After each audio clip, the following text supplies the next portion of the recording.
Hi, I'm Scott Leadingham. Thank you for joining us. And today we are with Emily Schwing, who is literally Hi, on the road. Hi, I Emily. am. Hi, how's it going, Scott? Great. If you have any questions, we're going to get to some talking about flooding in the Okanogan and Ferry counties in the Columbia River Treaty that's being renegotiated. We'll talk about that and a new app that is available from the Forest Service to get out in the Northwest. But first, Emily, I know you're on the road because you always are on the road. That's kind of part of your job. You're on your way to Seattle. What's the traffic look like? Lots of people heading out for the weekend? There are actually going east. I'm really surprised. There's a ton of traffic, everything from RVs to boats to bikes, you name it. It's all headed east. I'm currently sitting on top of Snoqualmie Pass on I-90, and it looks like everybody's getting ready to take advantage of what is forecasted to be a warmer than normal Memorial Day weekend on the east side of the Cascades. That's great. It's going to be a good weekend. I'm sure a lot of people are out there camping. I know I will be here at the end of the day. So let's get to it first. Some news items that we've been following throughout the week. You were up in Okanogan County for a lot of the last week following the flooding issues happening there. What did you see and what's forecast to be happening this weekend there with the Okanogan River? Yeah, so the rivers on the east side of the state are going to stay high for a while. There's just a lot of water coming down from melting snow out of Canada and at higher elevations. It was just, I've read in some places 145% of normal to 170% of normal or more up in Canada in terms of the snow year. So all of that water is now melting and coming down with warmer than normal temperatures for this time of year. The rivers are still high. They're not at major flood stage, at least on the Okanogan River. The Pend Oreille River is seeing some flooding in communities like Cusick.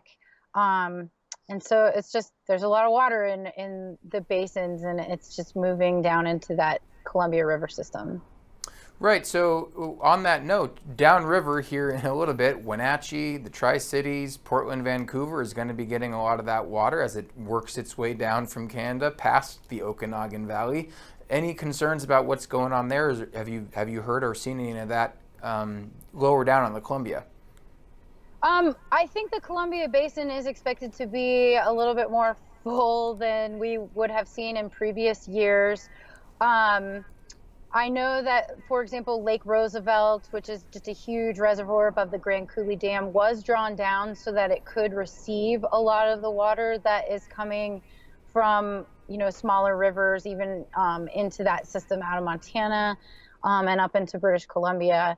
But it's just there's a lot of control that the Army Corps and the Bureau of Rec has because of all the dams on the river. So I know that they have been planning for it, and they have drawn down reservoirs to receive the water. So that's what I know. Well, speaking of any flooding concerns, if anyone out there has seen any or you have any pictures, please go ahead and share them with us on Facebook or ask a question here. We'll try to get to it now with Emily or later on after the live stream here. So speaking of the Columbia River, Emily, there's been a treaty under negotiation or is about to be renegotiated between the U.S. and Canada involving the Columbia River. Of course, the Columbia extends into Canada. That's where the headwaters are, and it affects all the water that comes down here through Washington and Oregon. What's the nature of that treaty and why is it being renegotiated now? Yeah, so it was ratified in 1964 by both nations, Canada and the United States. It's due to expire in 2024. So a lot of people might think, well, we have tons of time before it, goes away. We don't actually have tons of time. These processes take a really long time to renegotiate a treaty like this. The Columbia Treaty is in place because both nations work together to deal with flood control on the Columbia River. There are dams on both sides of the border, as well as hydropower.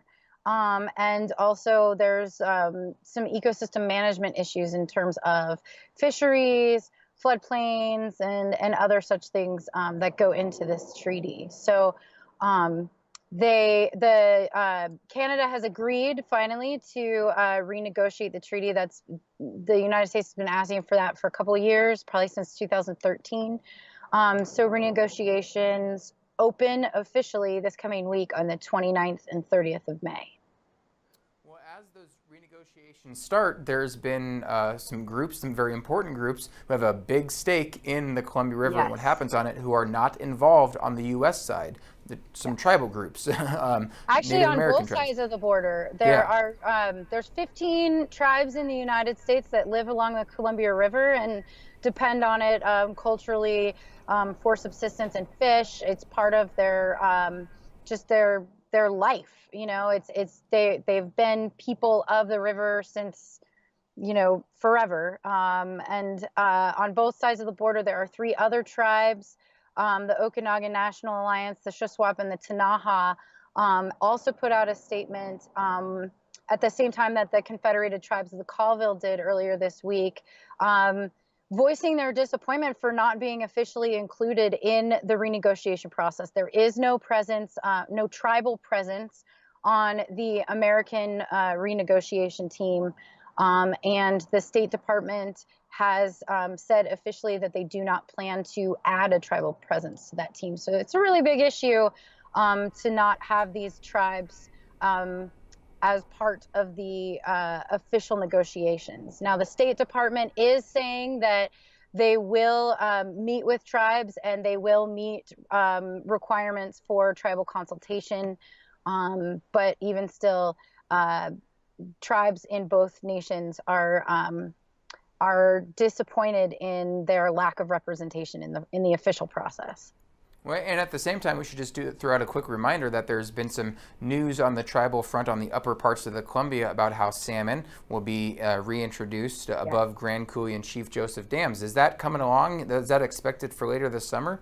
It's expected in the late summer, probably in August. Incidentally, today was the first day, earlier this morning, the Colville tribes caught their first salmon and had a huge celebration this morning for the first catch of the season. So it is something that we will be keeping track of at the Northwest News Network, whether or not they really do reintroduce salmon for the first time above Grand Coulee in a number of decades since the dam was built.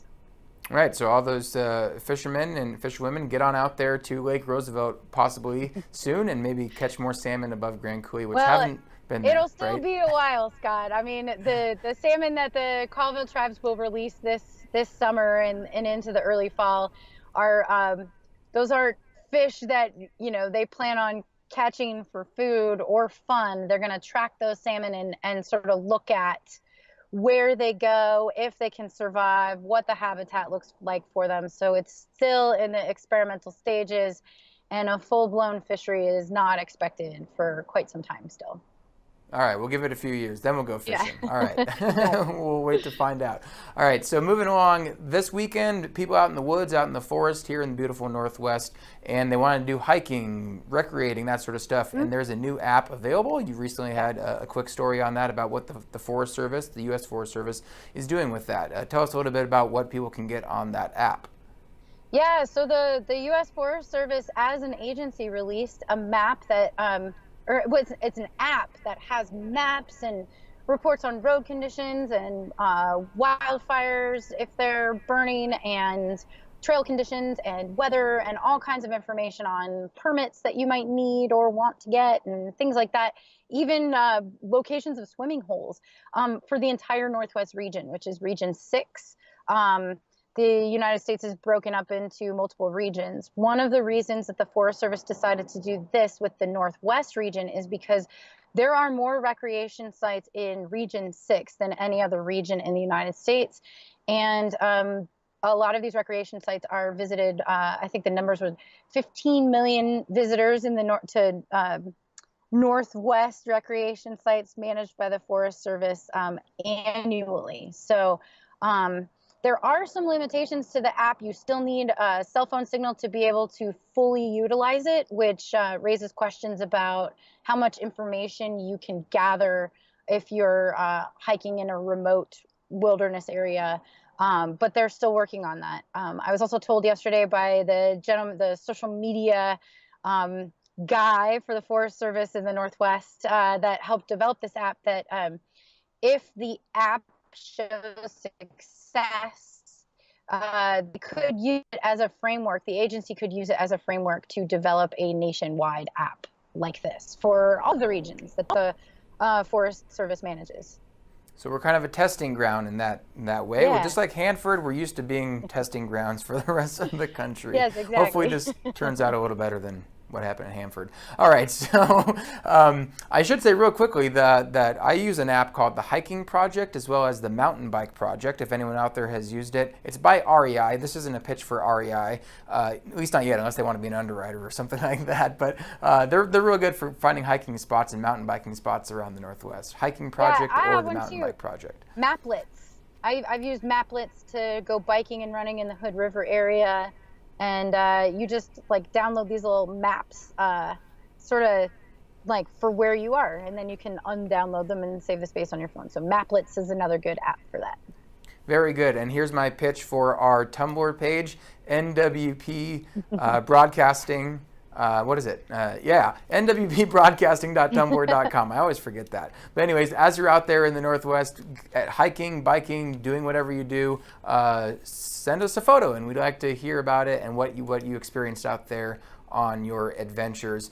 Emily Schwing, real quickly, I know you're on your way to Seattle, but you're going to be back on the east side with some folks. What are you doing this weekend? What are you going to show them around the beautiful inland Northwest?